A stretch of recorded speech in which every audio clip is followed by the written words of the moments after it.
సిద్దిపేట జిల్లా దుబ్బాక నియోజకవర్గంలోని అక్బర్పేట భూంపల్లి మండలాన్ని పూర్తిస్థాయి మండలంగా ఏర్పాటు చేయడంతో పాటు జీవో నెంబర్ 67 ద్వారా మండల పరిషత్ కార్యాలయాన్ని ఏర్పాటు చేయడం హర్షణీయమని దుబ్బాక బ్లాక్ కాంగ్రెస్ అధ్యక్షుడు వెంకటస్వామి గౌడ్ అన్నారు.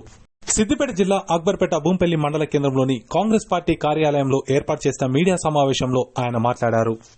అక్బర్పేట భూంపల్లి మండలాన్ని పూర్తిస్థాయి మండలంగా ప్రకటించిన ముఖ్యమంత్రి రేవంత్ రెడ్డి, పంచాయతీరాజ్ శాఖ మంత్రి దళసరి అనసూయ, జిల్లా ఇన్ఛార్జ్ మంత్రి కొండా సురేఖ, జిల్లా మంత్రి పొన్నం ప్రభాకర్లకు ఆయన కృతజ్ఞతలు తెలిపారు.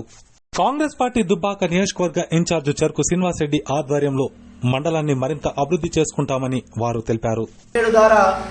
సంపూర్ణ మండలంగా ప్రకటించినందుకు ముఖ్యమంత్రి శ్రీ యనుమల రేవంత్ రెడ్డి గారికి, పంచాయతీరాజ్ శాఖ మంత్రివర్యులు శ్రీమతి ధనసరి సీతక్క గారికి, జిల్లా ఇన్ఛార్జ్ మంత్రివర్యులు శ్రీమతి కొండా సురేఖ గారికి, జిల్లా మంత్రివర్యులు శ్రీ పొన్నం ప్రభాకర్ గౌడ్ గారికి, అలాగే మండలాన్ని సంపూర్ణంగా ఏర్పాటు చేయడానికి సహకరించినటువంటి మా నాయకుడు, ప్రియతమ నేత, దుబ్బాక నియోజకవర్గం కాంగ్రెస్ పార్టీ ఇన్ఛార్జి చెరుకు శ్రీనివాసరెడ్డి గారులకు ప్రత్యేకమైన ధన్యవాదాలు, కృతజ్ఞతలు అక్బర్పేట భూంపల్లి మండల ప్రజల తరపున, అలాగే కాంగ్రెస్ పార్టీ తరపున తెలియజేస్తా ఉన్నాం.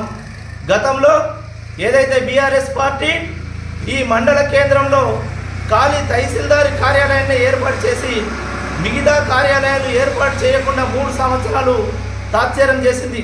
కానీ కాంగ్రెస్ ప్రజాప్రభుత్వం ఏర్పడిన తర్వాత ఈ మండలంలో వ్యవసాయ అధికారిని, అలాగే మండల విద్యాధికారిని ఇప్పుడు మండల ప్రజా పరిషత్ కార్యాలయానికి ఏర్పాటు చేయడం ద్వారా, జీవో నంబర్ 67 ద్వారా ఏర్పాటు చేయడం ద్వారా సంపూర్ణ మండలంగా ప్రకటించినందుకు వారికి మరొకసారి ప్రత్యేక ధన్యవాదాలు, కృతజ్ఞతలు తెలియజేస్తా ఉన్నాం.